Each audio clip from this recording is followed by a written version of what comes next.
இந்த விஜய் என்னங்க தப்பு பண்ணா? தன்னை நேசிச்ச தன்னுடைய மக்களுக்காக அரசியலுக்கு வந்தா அது ஒரு தப்பா? எல்லாத்தையும் ஒதுக்கி தள்ளிட்டு மக்களுக்காக மட்டுமே வந்தா அது ஒரு தப்பா? இந்த மத்த கட்சிகளுக்கெல்லாம் மாநாடு நடத்துறதுக்கோ பொதுக்கூட்டம் நடத்துறதுக்கோ இல்ல ஹால் ஃபங்க்ஷன்ஸ் நடத்துறதுக்கோ பெர்மிஷன் கொடுப்பாங்க, இடம் கொடுப்பாங்க. ஆனா நமக்கு மட்டும் இடம் கொடுக்க மாட்டாங்க, கொடுக்கவும் விட மாட்டாங்க. இது என்னங்க நியாயம்? நான் போய் மக்களை சந்திக்கிறதுக்கோ இல்ல மக்கள் வந்து என்ன சந்திக்கிறதுக்கோ ஒரு உரிய இடமோ இல்ல உரிய பாதுகாப்போ மத்த கட்சிகளுக்கு எல்லாம் கொடுப்பாங்க. ஆனா எனக்கு கொடுக்க மாட்டாங்க, கொடுக்கவும் விட மாட்டாங்க. இது என்னங்க நியாயம்? இந்த SOPs சொல்லுவாங்க, அதனுடைய ஃபுல் ஃபார்ம் வந்து ஸ்டாண்டர்ட் ஆபரேட்டிங் ப்ரொசீஜர். ஆனா எனக்கு மட்டும் அது ஸ்டாலின் சார் ஆபரேட்டிங் ப்ரொசீஜர். இது என்னங்க நியாயம்? இந்த விஜய் உண்மையானவன்றது உங்க எல்லாருக்குமே தெரியும். நமக்கு எதிரா சதி செய்யறது யாரு, நமக்கு எதிரா சூழ்ச்சி செய்யறது யாரு, நமக்கு எதிரா பழி போடுறது யாரு, யாரெல்லாம் ஒன்னா சேர்ந்து இதெல்லாம் செய்யறாங்கன்றது உங்க எல்லாருக்குமே நல்லா தெரியும். அதனால என்னோட சொந்தங்களாகிய உங்ககிட்ட வந்து நான் நீதி கேட்காம வேற யாருக்கிட்ட தான் போய் கேட்பேன்?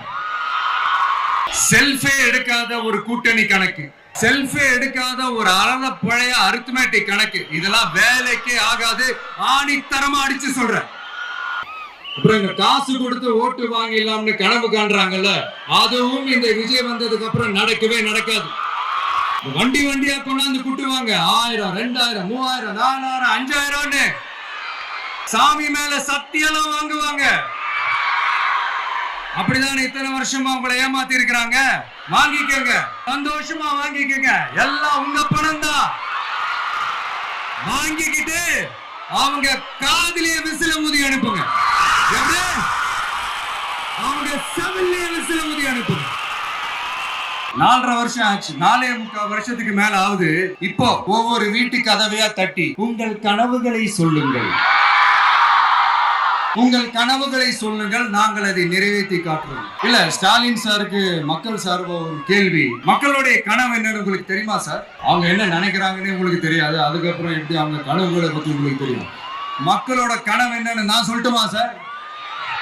2019, 2021, 2024 இந்த 3 தேர்தலையும் மக்கள் உங்களுக்கு வாக்களிச்சதுக்கு காரணம் நீங்க மக்களுக்கு ஏதாவது நல்லது செய்வீங்கன்னு நம்பிதான். ஆனா நீங்க மக்களுக்கு கொடுத்த பரிசு மக்களுக்கு பாதுகாப்பே இல்லாத மக்கள் விரோத ஆட்சி.